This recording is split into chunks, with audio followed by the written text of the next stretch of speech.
Ladies and gentlemen, the boys are back. Weighing in is brought to you by USA Wrestling, the national governing body for wrestling in the United States, and by Nike Wrestling. Go to athleteps.com for all of your Nike and USA Wrestling branded gear. He's Grant. He's Mark. I'm David. Nice to have everybody back on one pod. I've been we've been doing more of a 50-50 instead of a third thing. Good to see you, boys. Happy to be back. I had a conversation with a friend of mine, and I said, I used to wonder or worry that we would ever have enough to talk about on this podcast. I no longer worry about that in the world of wrestling, and especially in the world of Portal, which we will get to. But I want to start out with my buddy, Kelly Heinecker, who is the assistant coach at Derby High School, got the head job, takes over for the legend Bill Ross. Those guys came to the Hall of Fame duels. Kelly might be the first person to ever watch Weighing In or Matt Chat. So long time supporter of what we are doing. So congratulations, buddy. I know you're going to do great things. Congratulations, Bill Ross, on an awesome career and an even more awesome beard. So anyway, let's start where we should start with USA Wrestling items. Pan Am Games, GT. You and I spoke about this last week, just privately, how well we were doing as a country. You spend the deepest amount of time in this area, literally. What were your thoughts on the Pans in general and America's performance? I think, USA Wrestling did extremely well at the Pan Am Championships. Basically, all three styles looked very crisp and clean, looked pretty dominant with the people that we sent down there. Some of the biggest, I would say maybe some of the biggest highlights is that like men's freestyle basically took home 10 medals. Women's freestyle won the team championship. And I'll look up for sure like how Greco did, but Greco performed very well there as well. Jordan Burroughs, I believe, won his, I want to say like sixth. I think it was 8 I saw. Yeah, like I'm between like Pan Ams and Pan Am Games. It's like I get confused on whatever it is, but he looked super sharp again. And then I would say probably on the Greco side, Kamal Bey looked like he was ready to take on the world and do really well. Let's talk about Kamal real quick. So he had a suspension and was a guy that went Greco pretty early as a youngster. Didn't go to college for college wrestling, went straight to Northern Michigan, so to speak. Oak Park River Forest guy.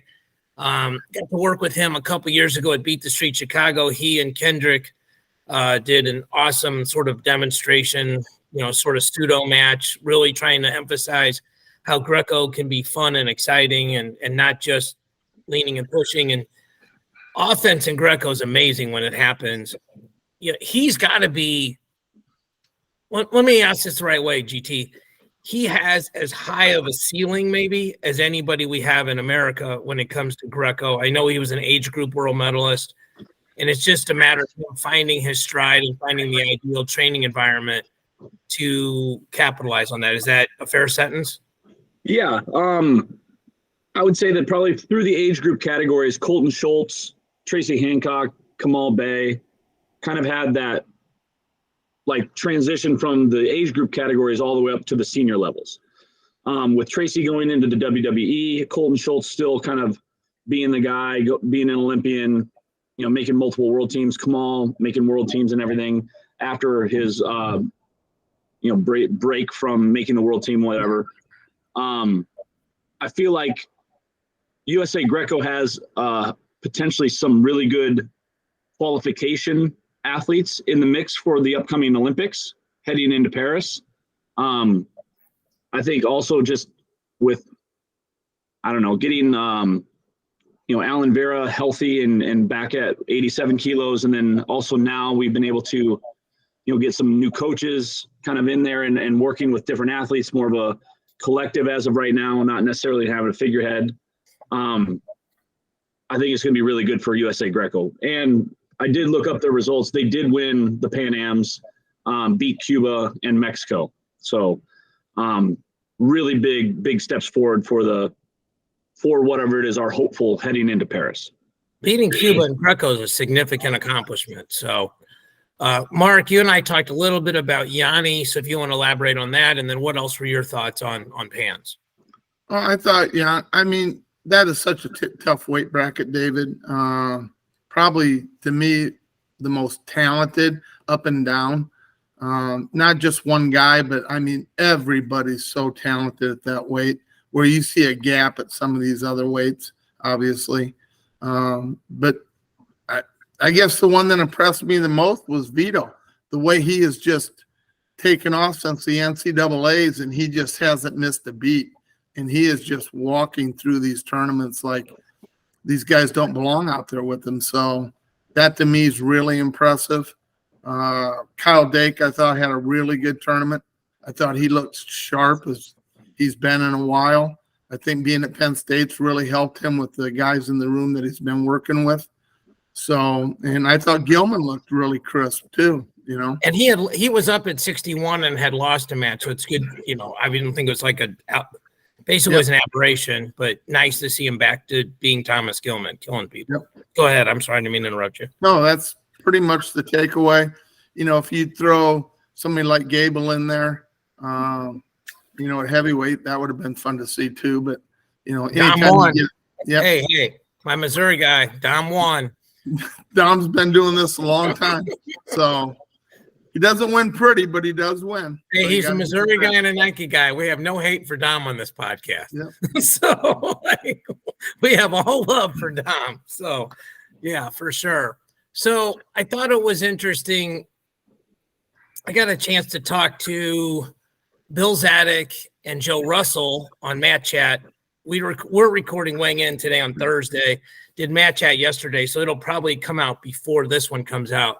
And then James Green joined him and talked a lot about the process, how the Pans are part of their process. I thought they gave me some really good insight on how the USA Wrestling staff is developing principles. Zadek talked about, he used the phrase compulsories, like to make a gymnastics analogy, like there's certain core skills that they're developing at the U15, 17, 20 level.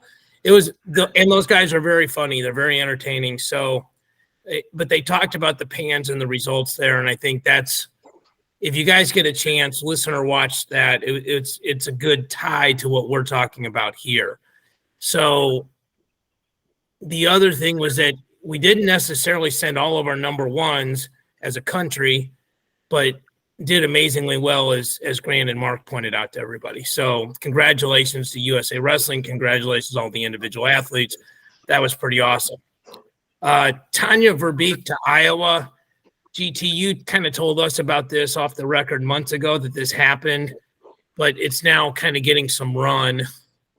Clarissa has done a really good job of not going too hard too early, like just trying to fill positions, but waiting for the right pieces to the puzzle.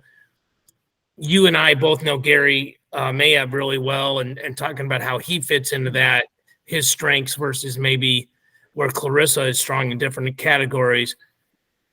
Tanya Verbeek's a legend in wrestling, so maybe can you kind of educate the audience and ourselves on what her credentials are and what you think she potentially brings to the Iowa program and how big of a get she is? Well, I think probably the best way to kind of would be with Tanya is to go backwards. So she was the high performance director of the Canadian Wrestling Federation, and she would be basically working with the women's team up there, along with some of the men's programs as well. As the high performance director, she was basically trying to coach all of those athletes at all of the divisions. So very much the Terry Steiner of Canada wrestling. Okay. So with that being said, she's been there for a long time. I've known Tanya since 2015 when I met her at the World Championships in Las Vegas, where she was coaching all the women's athletes in particular. And, basically Canada in its own right has been in the past like a top 5 women's wrestling country, getting as high as probably second in the world at one of the world championships. As far as Tanya's credentials as her as an athlete, I mean, it's pretty extensive. 3 Olympic medals dating back to Athens, Beijing, and London. World championships, multiple medals, Commonwealth Games, all of that type of stuff. So as far as Canadian wrestling is concerned, she's a very, very accomplished, and maybe could be in the top 5 of all women's athletes for Canadian wrestling from their federation. So this is to say that, basically Clarissa got some help there this is a very big get to snag somebody from another country to be able to come and be, maybe the head assistant or a technical director for the University of Iowa women's program. So this is a very, very big get for the U.S. and for Iowa women's wrestling. So we are all way more familiar. Let me slow down with Clarissa's resume, and like you and me are very familiar with Gary Mayab's resume. Where do you see her strengths fitting in with that program, and how do you see Iowa women's wrestling and potentially Iowa men's wrestling? Because I have to believe there's some collaboration there. How do you see this hire helping Iowa wrestling? I mean, it just gets you a very high level, coach. And I think Mark, basically has told our audience in the past that, like, the explosion of women's wrestling across the country, and specifically in the state of Iowa, having those two basically figurehead women's coaches that have been there, kind of done that, won Olympic medals, won, world medals and things of that nature, gives a big accessibility to, kind of the newer girls that are coming up in the program. Also makes it very legitimate to have a Division I program with that caliber of coaching staff, along with having, Gary Mayab there as well. So Mark, obviously you're a guy, I mean, and it's just fine. You love Iowa wrestling, the whole state, and then University of Iowa as well. So as an expert in wrestling, but a fan of the University of Iowa, how do you see this? What is your lens on this? I think it's a rarity, because I know USA Wrestling recruited her to bring her in to take over Chung's job when she left, and they thought they had a shot, and she turned them down. She's turned down a couple of other positions, and, she ended up at the University of Iowa. So, it's just like Grant said, you've got two of the top coaches in the world of women's wrestling now working together for one purpose. And you don't see that very often. It'd be like, I can't even think of it'd be like Dan Gable and Cal Sanderson working together on one team. That's kind of what you're doing. You're putting these really elite coaches, and they're going to work together. It could be really phenomenal. Well, Clarissa was kind enough to come on Matt Chat when she first got hired. And I know her a little bit. GT, you obviously know her. She seems like a very egoless kind of person in terms of wanting the spotlight, wanting the flowers, like demanding credit. She seems like she's the opposite of that. Like just wants to get the job done, do the best she can, sort of kill people with kindness. And so if you're that kind of leader, other people are drawn to that. Like Gary Mayab's going to get his credit. Tanya's going to get her credit. So huge get in. And in a way, it's really good for USA Wrestling, even though USA Wrestling didn't hire her. Like you said, Mark, they're going to have a lot more access to her now in Iowa than they are in Canada. So it's kind of a win for USA Wrestling indirectly anyway. As they do training camps and things like that, I'm guessing she's going to be involved. So that's pretty awesome. Okay, so the big coaching news of last week, and we mentioned it, Grant and I did, about Kish going to Oklahoma. We thought it might start a coaching carousel. Pretty much didn't. Let's start first with North Dakota State. They hire Obi Blanc. I love Obi Blanc. Awesome guy. Think he's paid his dues. Think he'll do a great job there. I know the kids really love him. And they have a good recruiting class coming in. So it'll be interesting to see if those guys stay committed to NDSU, if any of them recommit to OU. OU has several kids that went into the portal.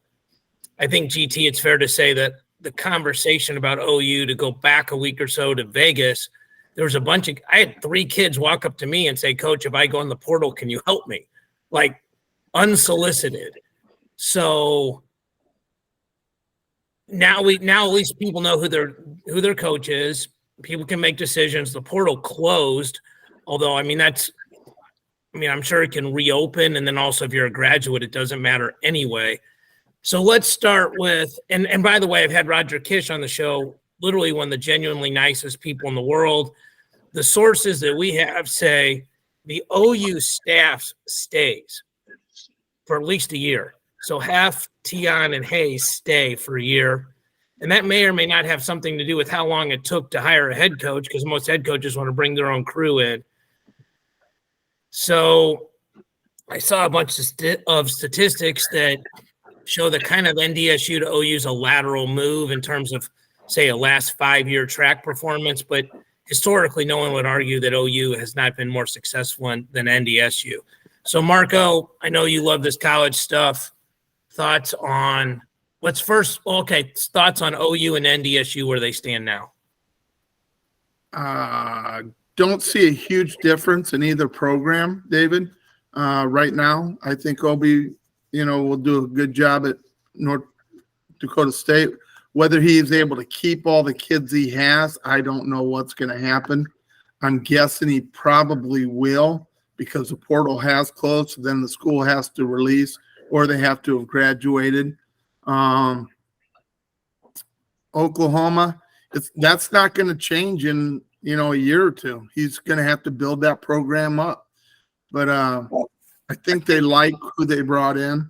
I think he'll do a good job fundraising, and I think that's really what they were looking at, because they tried to get the Stanford coach who had done so much fundraising for Cornell and then now at Stanford.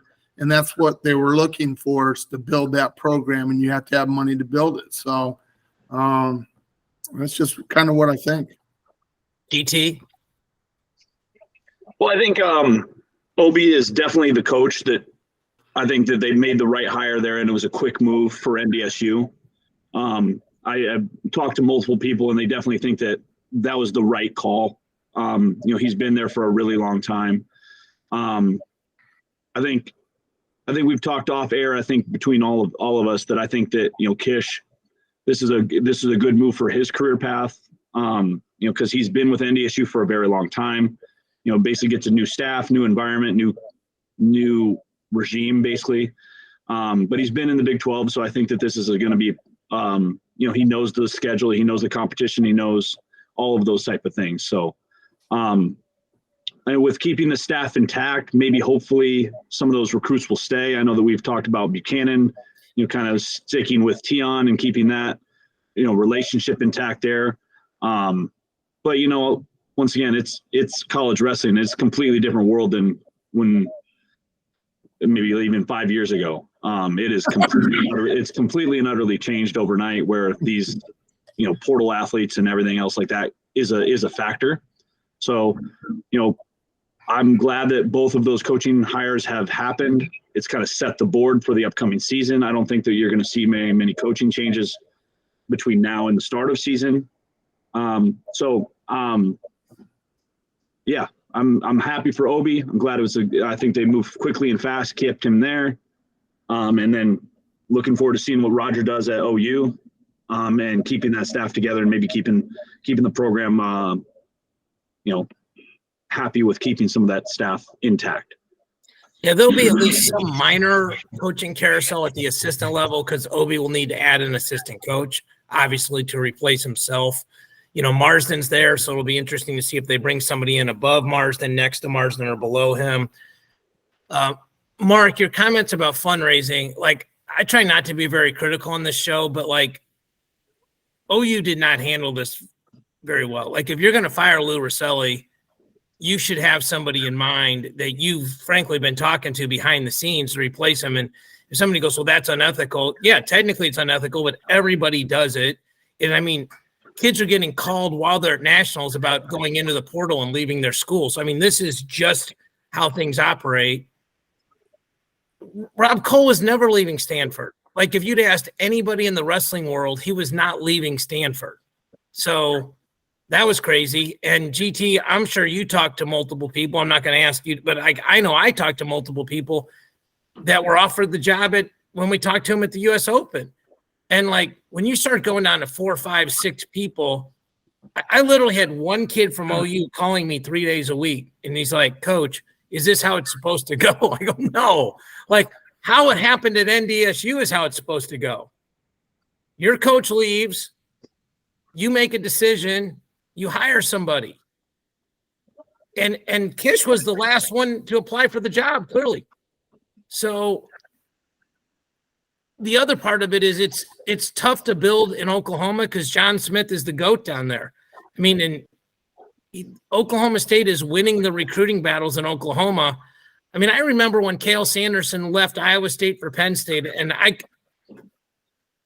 could not have been more wrong. I'm like, this is crazy. Why would he leave Iowa? And then you look at it in hindsight. Well, he went from the number 2 school in a good wrestling state to the number 1 school in the best high school wrestling state in the country when it comes to churning out Division I All-Americans. I mean, we can talk about Illinois. Iowa's had some great wrestling teams, high school, the last couple of years. So not disparaging anybody else, but you go from being the B team to the A team in a state with historically really good high school wrestling.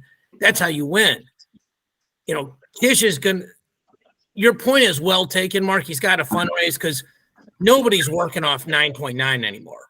Scholarship. Yep. I mean, everybody's rejiggering the numbers, in-state versus out-of-state, finding ways to get kids waivers, and then NIL money. Like all these kids moving right now, for the most part, that's all NIL money. It's not like people had scholarships just laying around. Like that's not how it works. Yep. And we're going to get into some of the NIL movement here shortly, but and then I'm really happy for Buchanan because I don't know if people know this rule, but you cannot go to a 4-year to a 4-year to a third 4-year without losing a year. And the exception is you have to graduate.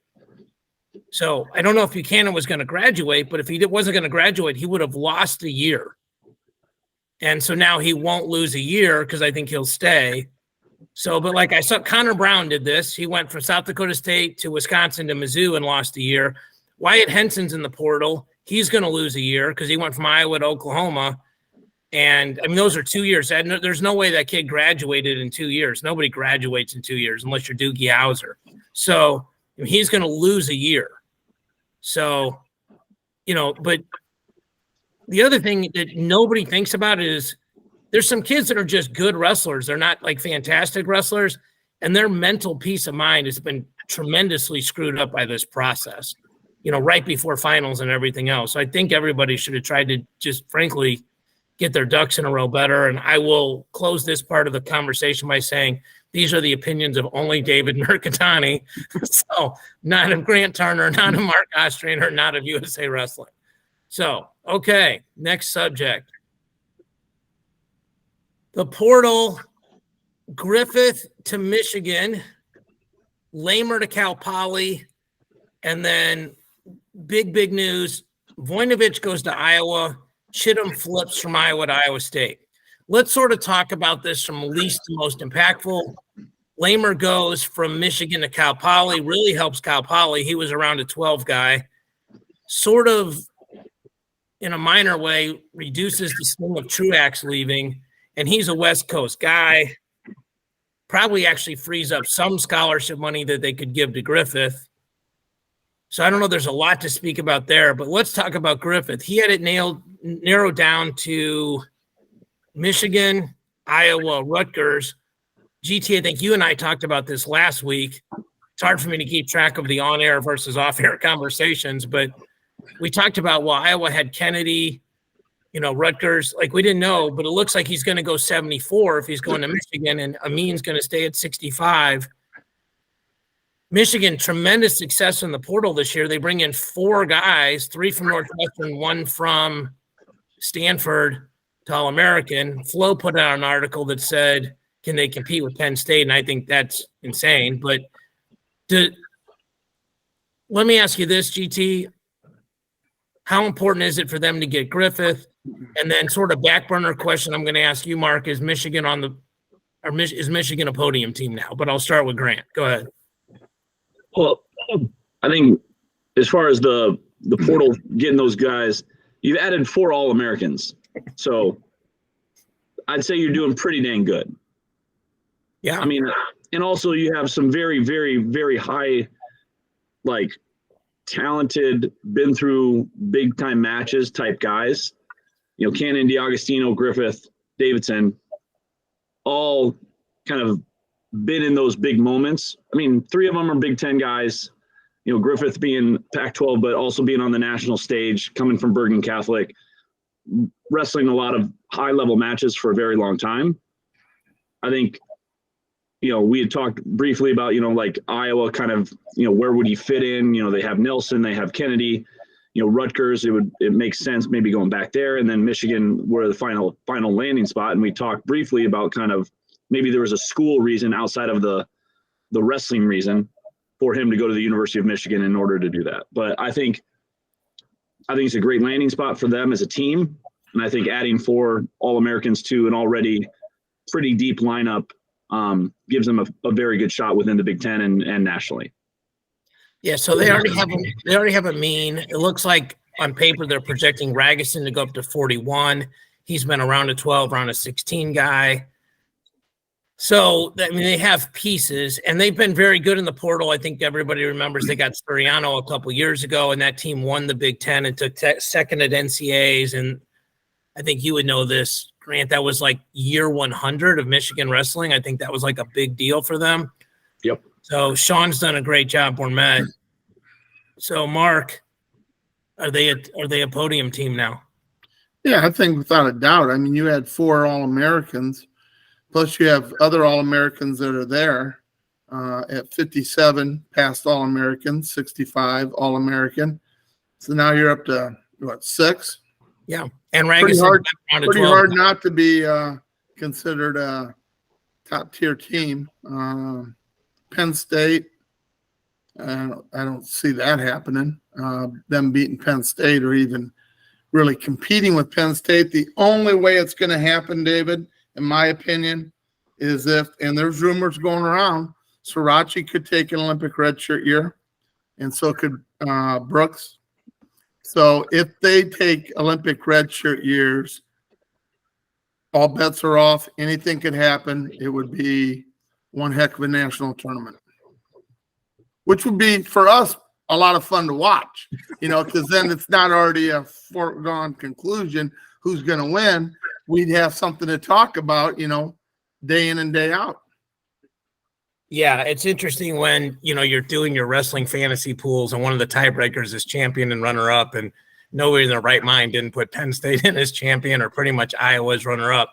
To me, that second tier becomes Michigan, Iowa, Cornell, Missouri, you know, depending on how you're looking at it. And obviously there might be a few more changes, but things like that, you know, like Cornell's super sneaky good. You know, they got guys that have placed, and then they get Diakama Hollis's little brother back, and then they already have Unger there. And so how do they figure all that out? Because it's not like Vito's going to go up to 41. If anything, he'd be more likely to go down to 25, although I don't think he would do that. But I mean, just try to get his weight comfortable at 33. Missouri returns 5 All-Americans, and they have some other kids that have at least had moments. You know, like I'm probably higher on Noah Certain than you guys are. Cam Steed looked really good as a freshman this year. And they're really salty the last 5 weights with O'Toole, Mako, Hawks. They also have Clayton Whiting at that weight, and Sean Harmon, and then Elam. And they have Mahler. They'll bring Josh Edmonds back and Zach Seltzer. So, I mean, that's a pretty salty lineup. I mean, you have 5 All-Americans, and conceivably they could squeeze 1 or 2 out of the other 5, and they have a champ. They have a guy that's won it multiple times. Not saying that's an easy weight when you got to go through David Carr, who's going to be highly motivated, and some other people. The interesting thing about the Michigan thing is not all those guys All-American last year. So, I mean, they are All-Americans for sure, but they didn't all do it last year. And some of those weights are super deep where they're coming back. So it's not like, well, they just had a bad year and plug in. Like it's going to be a grind. You know, right now there's 80 All-American spots. And right now coaches are probably projecting about 250 kids to be All-Americans next year. So, and you should. You're a coach. You need to be optimistic. You need to believe in your crew. That's how it goes. So that's really interesting. Now, the next one that surprised me was Voinovich leaving Oklahoma State and going to Iowa. So for people that don't know, Voinovich's little brother wrestles for Stillwater High School, and the mom works for the Hall of Fame in Stillwater. So I would imagine some or all of that might change. So, I'm very good friends with Phil Arnold, Gabe Arnold's dad, and when, they went to Iowa City, he's just got a regular job, but when he went to that high school, they moved. So I would imagine, I don't know, I cannot imagine that kid staying in Stillwater with his brother in Iowa. Oklahoma State's biggest rival, I think, is Iowa. They don't really have a huge rivalry with anybody in the Big 12. I think Oklahoma State, Missouri has been an incredibly competitive dual situation in tournament season, but Oklahoma State and Missouri don't feel like they hate each other, and I mean that in a good way. When you look at the schedule, one of the first duels you look at is Oklahoma State, Iowa. It doesn't really matter how good or bad the programs are. So Voinovich leaving was interesting.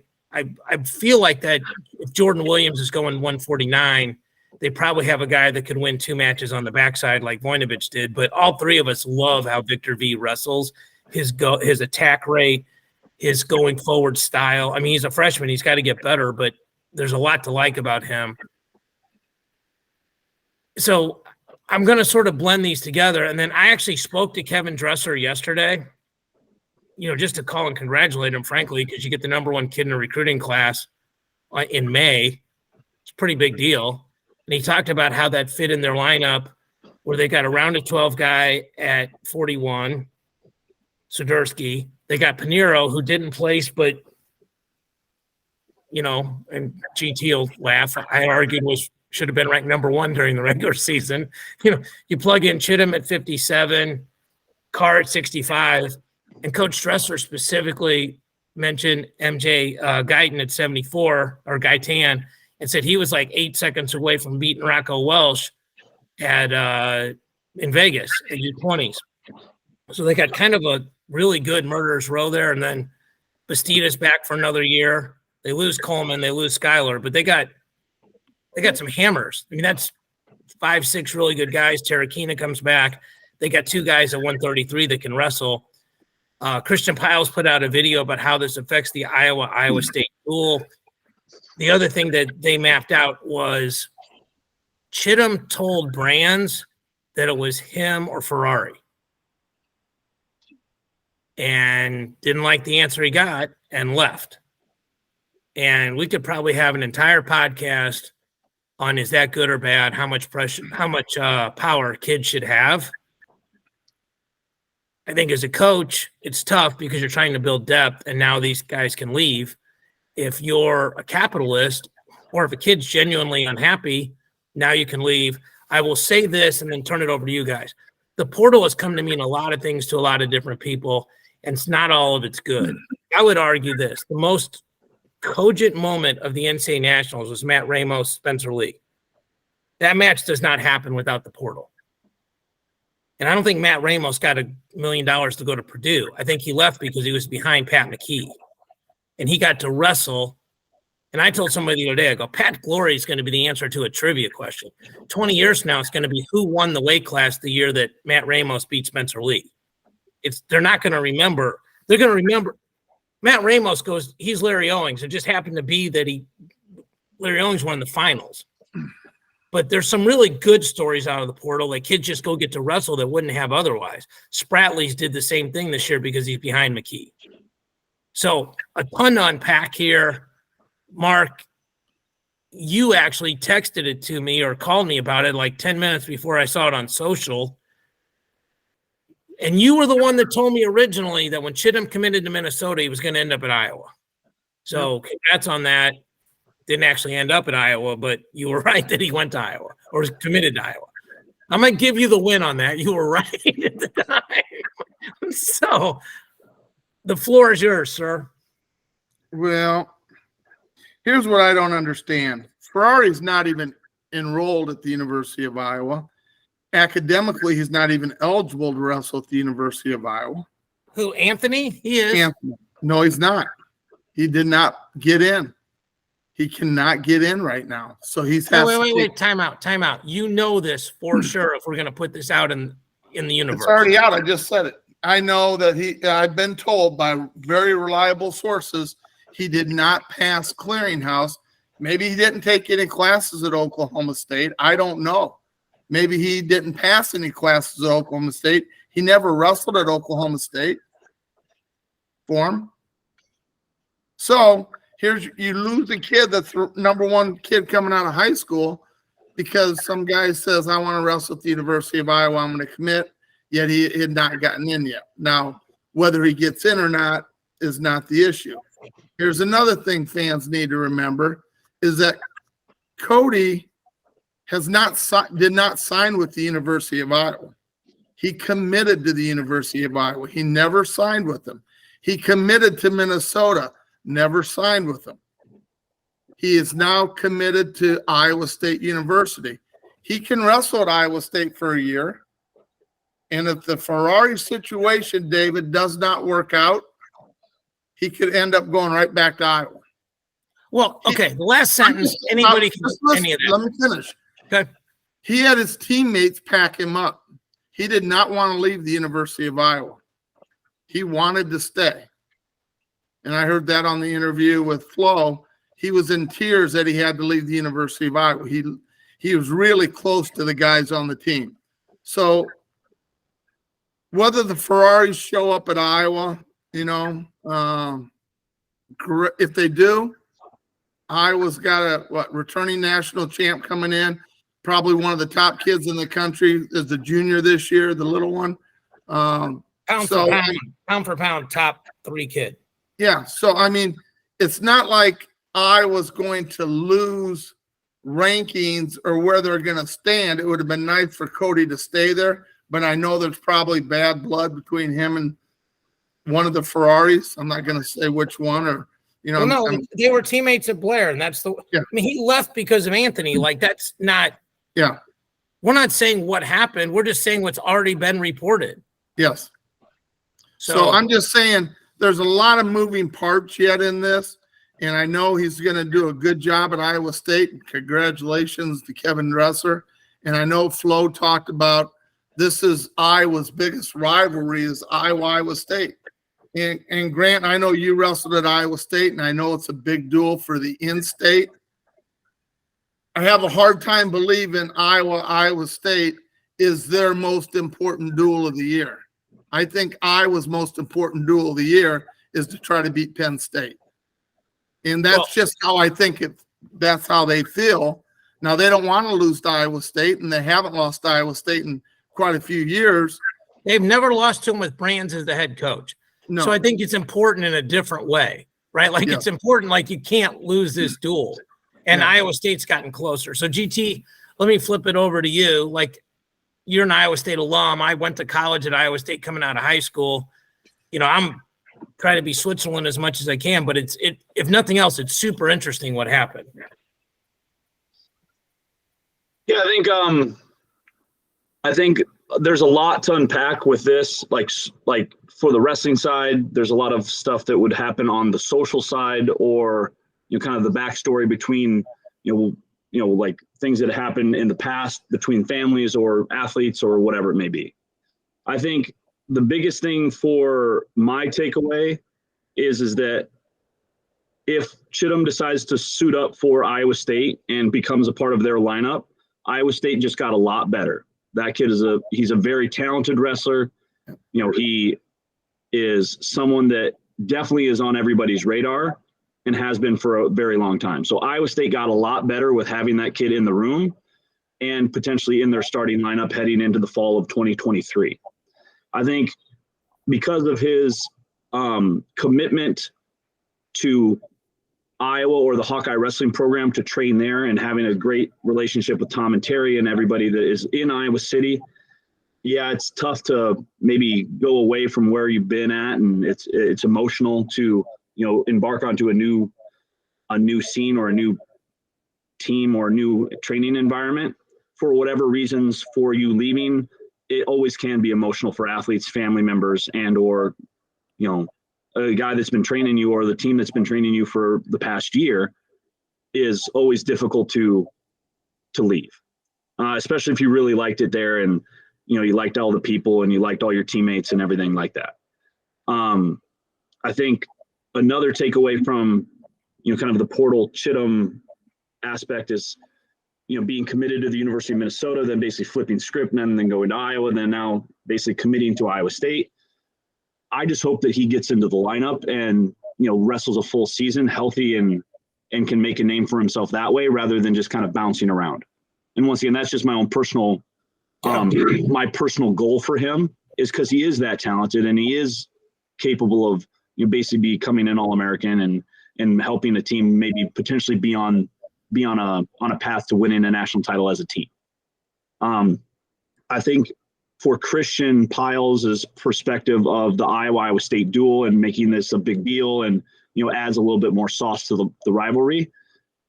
There's not very many athletes in the history of Iowa and Iowa State that have transferred between each other. So that gives a lot of sauce to the rivalry. Just as a pure fan of the sport, not very many people from Okie State go to Iowa. You know, not very many people that go to OU go to OSU. Not many people that go to, you know, Arizona State go to, you know, like, I don't know, Nebraska. Yeah. I mean, it's cool to see from an intensity perspective of somebody that was with the other program that is now on another program, and they're both probably top 10 programs, in my assumption, in the nation. Yeah. And as far as a rivalry is concerned, it hasn't necessarily gone on the wins and losses as a rivalry between the two programs. And one, my alumni status with Iowa State wrestling doesn't make me any less observant that Iowa State hasn't won that duel in a long time. Probably makes you more aware of that. But I think as a rivalry between two programs, it's still 16,000 plus people every first week of December in the state. It means a lot to both programs. It's really cool to see. You know, I could suggest that, you know, between Michigan State basketball or, you know, Auburn, Alabama football, it's a rivalry game because they feel a certain way about each other. They don't like each other. Oh, yeah. That's the problem. They just don't like each other. And the kids know each other and they get along pretty well with each other. It's just, they just make it a rivalry. And that's part of the fun of this sport is that there are teams that don't like each other. And Iowa does not like Penn State. Oklahoma State and Iowa don't like each other. It just happens to be Iowa's involved in a lot of this. We don't like Iowa. Iowa doesn't like us, you know, and it doesn't matter who they are. I mean, you and I in Iowa won't even wrestle, you know, which I still don't understand. I'd love to see those duels too, because it's an in-state duel. Yeah, so, I think that gives us perspective on why Piles would say that is, once again, having somebody go from one program to another, that gives us a little bit momentum. And once again, if those two athletes decide to wrestle each other or something like that, that'd be really cool to see. So that'd be my perspective on it. All right. I took a couple notes while you guys were talking. So first of all, it feels like Chittum's kind of following the Kirkfleet path, you know, where he's committed to multiple schools. And to your point, GT, like you said, you hope it works out for him. It worked out okay for Kirkfleet so far. And so, you know, Chittum was winning medals at international senior level tournaments. So, and you could probably make a point of that, you know, the specifics of that, but he beat like a European bronze medalist. I understand freestyle is not folk style, but a pretty good indicator that he'd be good. Second thing, and I think this is fair, and you guys correct me if I'm wrong, Iowa perceived him as a guy that could step in and be an All-American right away. So this is not like some guy that's like around, at least perception-wise, like a round of 16, round of 24 guy, and like it's plus or minus 2 points at the national tournament. And, you know, freshmen are getting better and better. He's got basically a year of training in a higher level environment than he would have at a high school in Tennessee, no offense. But nobody would argue that he could train at a high school in Tennessee and be better than a year at Hawkeye Wrestling Club. So he's got an even bigger jump. Phil Arnold told me about the jump that Gable or Gabe Arnold made since he's been up there, just learning the nuance of hand fighting and stuff like that. To go to the Iowa State rivalry, whatever you want to call it, I mean, it's so intense. They didn't even shake hands this last year because of what happened the year before. So that's something. Okay. And that can be a function. I mean, Kevin Dresser and the Brands brothers do not like each other at all. I don't think that's a secret. And the Iowa State coaching staff are all former Iowa guys. By the way, congratulations, Eric St. John, Allie Reagan, right? GT. Yep. So look at that for a second. Congratulations on their merits. So, but St. John and Metcalf and Dresser are all former Iowa guys, all former Iowa national champions. So I'm sure there's respect, but I'm sure Iowa looks at those as guys that, are traitors. And we all remember the famous orange comment about, Dresser about the Brandses. So and that has a lot to do with the fan base in the state of Iowa. And I mean that as a compliment. Like, the people there are very knowledgeable of the sport and are very intense. We've been to duels there. It's a different energy, man. Like, it's not always sober. It's almost always intelligent, but it's super intense. And so that has a lot to do with it. When you were talking about GT, about, guys switching, like the few exceptions that popped up to me was like Dan Gable, wrestling at Iowa State, coaching at Iowa, Steve Mocco going from, one school to the other. But the fact that there's like, in 40 years, you can think of like maybe 2 or 3 people, like your point is 100% correct. Like, it just doesn't happen. And I don't think it would have happened. The Mocco thing would have happened if Brands was the coach instead of Zaleski. I don't think that would have happened. Not without sitting a year. I guess now it would have with the portal, but I was like, and it's all a big circle. It's a Seinfeld episode. So, but it's going to be fascinating. And I think dual meet wise, it's interesting because if Iowa thought Chittum was better than whoever Iowa State had at 57, which I think was the case. Now Iowa State has a guy that Iowa believed was better than who they have, because if he was their starter, now they're going to wrestle their backup. Go back to what you said, Mark. You and me talked about this off air. It's bird in the hand versus what's in the bush, right? Like, if you can get all 3 Ferraris to wrestle, one has a pending legal case. One is one of the nicest kids I've ever worked with on Border Brawl, Angelo. Complete yes sir, no sir, no prima donna attitude, completely respectful, very thankful, genuinely nice human being. I don't know Anthony at all. I know AJ. He's always been super respectful to me as well. And he's posting videos saying like he's just going to go do MMA. But, I tend to not believe that. I think he just wants to get past this and go back to wrestling. I mean, if nothing else, he's going to make more money coming out the more he can win in wrestling. If theoretically you can get 3 really good guys instead of 1, it makes sense. But all you know right now is you've lost 1. To make your point, Mark, all you know is you're minus Cody Chittum. Yeah, yep. You're minus Cody Chittum. And I don't have any reason to believe you're wrong if Anthony's not even enrolled and is going to have a problem getting enrolled. I mean, to me, that's different. He passed the clearinghouse because he got into Oklahoma State. So it's not a clearinghouse question. It's whatever he did at Oklahoma State. Is he ineligible? So we need to clarify that. Like, he's not clearinghouse problem. He might have theoretically done something that makes him ineligible short term, but you know how that stuff goes. You can get eligible at the semester. I mean, we all know that stuff. So I don't think he's an eligibility problem. I think it's more of culture. How does all that fit in? And Angelo is posting on Twitter and IG, GT, and you probably follow him, but pictures at all the different places he's visited. Rutgers, all these other places. I think the only school we know for sure is probably out on Angelo is Oklahoma State, where, a year and a half ago, they were the front runners. Yeah. So stuff moves really, really fast. I think that's a fair sentence. so it's really interesting. We were going to get into the college wrestling rules, but we only have like 9 minutes left. And I frankly think it's going to take way longer than that. And I think next week we'll talk about the college wrestling rules and we'll talk about the World Team Trials preview. Because GT, that tournament is next weekend, right, in Colorado Springs? That is correct. And just so people understand that if they want to read up, it's at USA Wrestling, it's at Flow, it's at Intermat, Rockfin, wherever you get your wrestling news. All 10 weights are being conducted in Greco-Roman, right, Grant? Yep. And then 3 in men's freestyle, and I believe 3 or 4 in women's freestyle.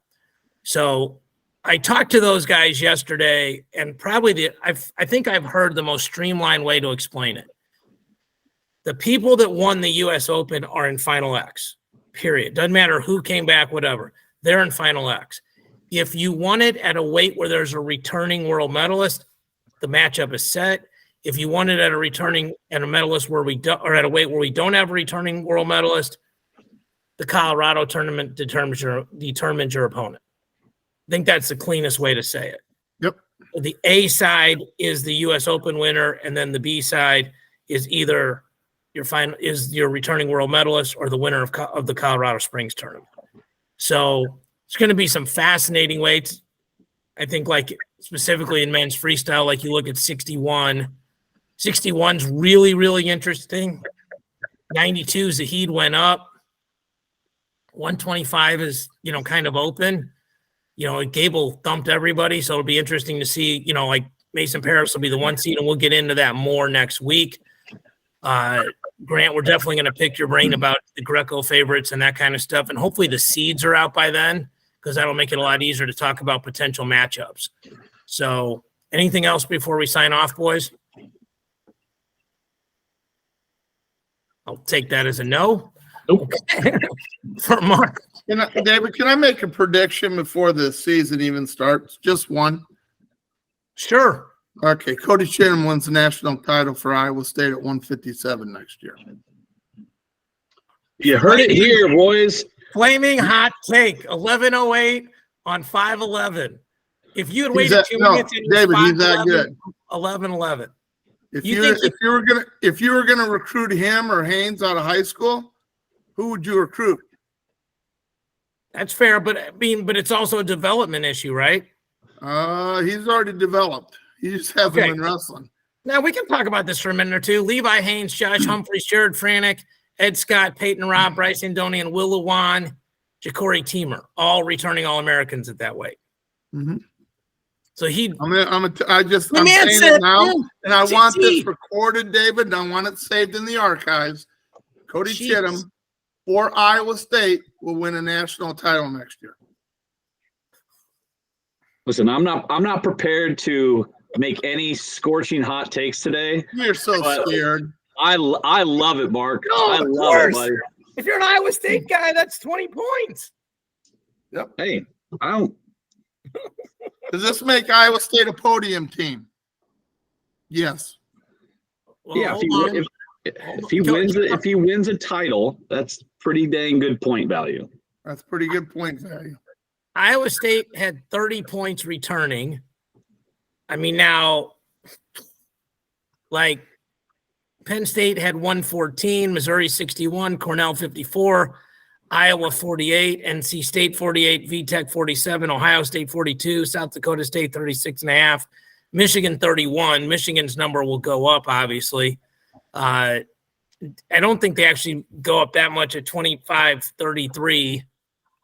They'll pick up points at 74 in heavyweight, so they'll probably jump to like in the 40s, maybe like right around that Iowa, NC State, Virginia Tech level.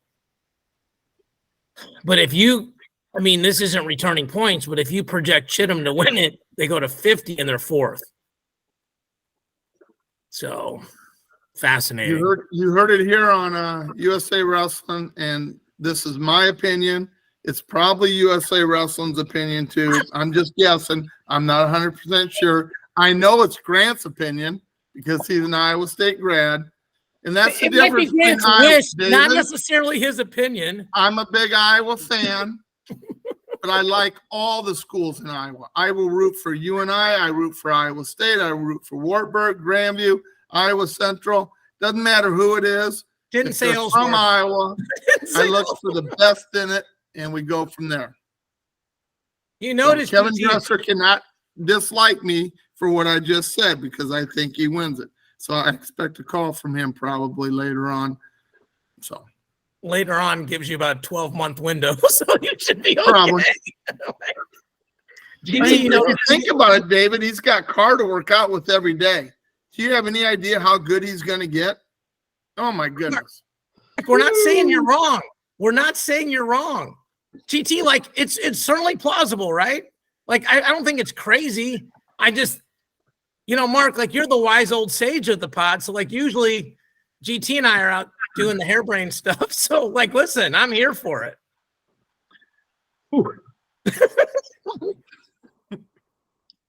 My two favorite reactions of this podcast are who, and then when I point out the 8 All-Americans to Mark, he goes, like, and I need my venti latte. Like, that was it. Like, my man did not miss a beat. All right. That was a good filler. We had about 6 minutes to fill, so that was great. Again, congratulations to my guy, Kelly Heinecker. And next week will be deep dive into World Team Trials and the rules. So, guys, we definitely want to talk about the rules. People watching, listening, we haven't forgotten about them. We want to talk about where we think the rules take the sport, not just, I like it, I don't like it, like kind of multiple level, and you can't do this. And everybody's got opinions on it. So it's like a half an hour subject. So we wanted to wait till we got to where we literally have that amount of time. But thank you guys, as always, for watching and listening, really helping our viewership and listenership grow. And we will talk to you all next week.